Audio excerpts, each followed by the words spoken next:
Bekicot.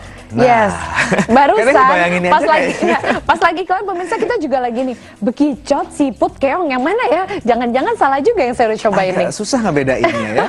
Oke. Makanya halal atau tidaknya langsung saja kita saksikan tayangan berikut Ya. ini. Kita lihat yang mana?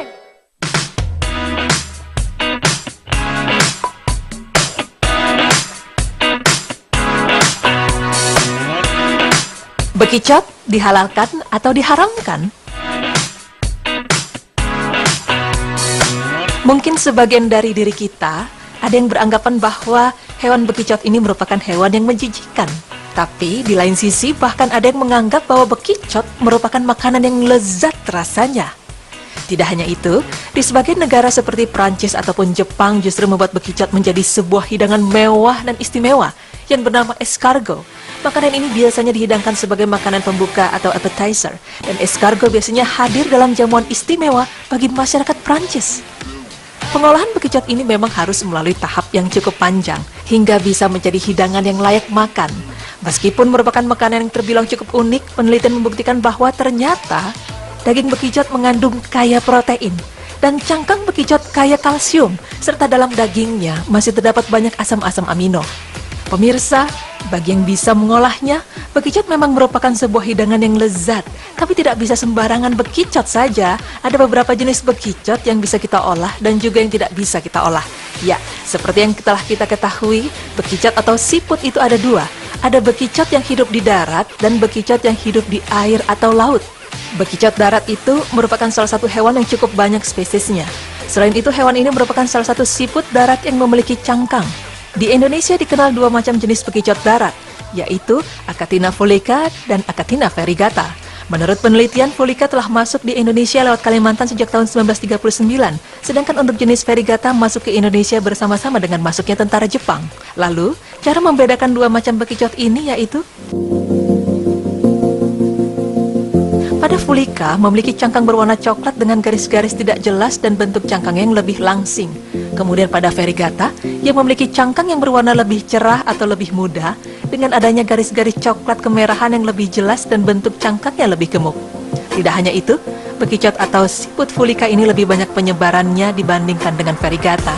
Pemirsa, selain bekicot yang hidup di darat, ada pula bekicot yang hidup di laut, dan sebagian besar spesies siput adalah hewan laut.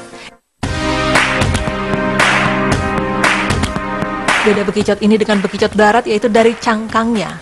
Bekicot atau siput yang hidup di laut memiliki cangkang yang seperti marmer hitam dan kuning atau putih dan kuning oranye. Keong sawah merupakan salah satu sejenis siput air yang mudah dijumpai di air tawar. Ciri-ciri dari keong sawah ini memiliki tinggi cangkang sampai 40 mm dengan diameter 15 hingga 25 mm. Selain itu bentuknya seperti kerucut membulat dengan warna hijau kecoklatan atau kuning kehijauan. Namun biasanya orang-orang mengenal bekicot sawah ini dengan nama tutut. Pemirsa, itulah jenis-jenis bekicot yang hidup di darat dan di laut.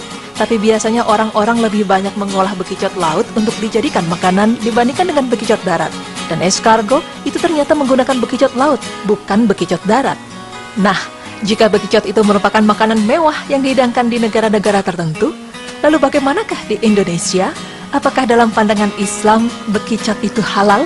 Dalam hal ini, memang ada banyak persepsi yang menghalalkan atau mengharamkan bekicot. Sebagian ulama seperti Imam Malik pernah mengatakan bahwa memakan bekicot diperbolehkan jika dimasak terlebih dahulu. Akan tetapi ada pendapat lain yang mengatakan bahwa makan bekicot darat itu haram, seperti firman Allah yang artinya, diharamkan bagimu memakan bangkai, darah, daging babi, daging hewan yang disembelih atas nama selain Allah, yang tercekik, yang terpukul, yang jatuh di tanduk, dan diterkam binatang buas, kecuali yang sempat kamu menyembelihnya. Quran Surah Al-Ma'idah ayat 3. Dari kedua pendapat tersebut, intinya ialah, jika kita makan bekicot darat itu, maka haram hukumnya. Karena halalnya binatang darat itu seharusnya disembelih dahulu, sedangkan bekicot tidak bisa disembelih, sehingga statusnya menjadi bangkai dan Allah Subhanahu wa Ta'ala mengharamkan bangkai. Kemudian bekicot air atau laut justru dihalalkan oleh Allah Subhanahu wa Ta'ala. Karena bekicot air atau keong termasuk dalam keumuman dalil yang menunjukkan bahwa halalnya hewan air. Dan Allah Ta'ala berfirman yang artinya, dihalalkan bagimu binatang buruan air dan makanan yang berasal dari air. Quran Surah Al-Ma'idah ayat 96.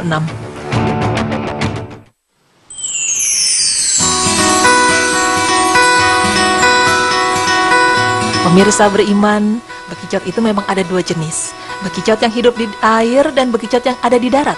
Tapi menurut pandangan Islam, bekicot yang hidup di darat memang haram hukumnya karena tidak bisa disembelih.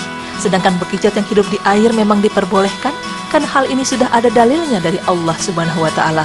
Dan semoga penjelasan ini dapat bermanfaat bagi kita serta bisa membedakan mana yang haram dan yang halal. Insya Allah.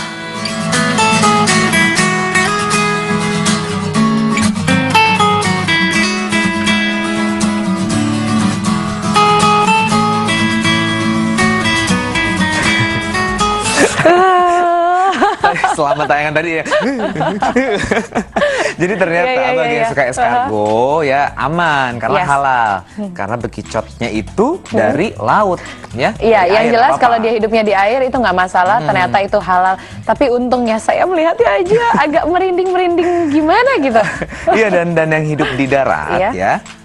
Bekicotnya itu nggak boleh karena segala sesuatu binatang yang hidup di darat itu harus disembelih. Nggak mungkin dong pada saat mau nyembelih bekicot itu, wow udah pakai golok segala macam. Nggak golok sih Pak, karena agak kecil ya. Agak pas mau disembelih gitu, mungkin wah dengan bekicot. pisau roti.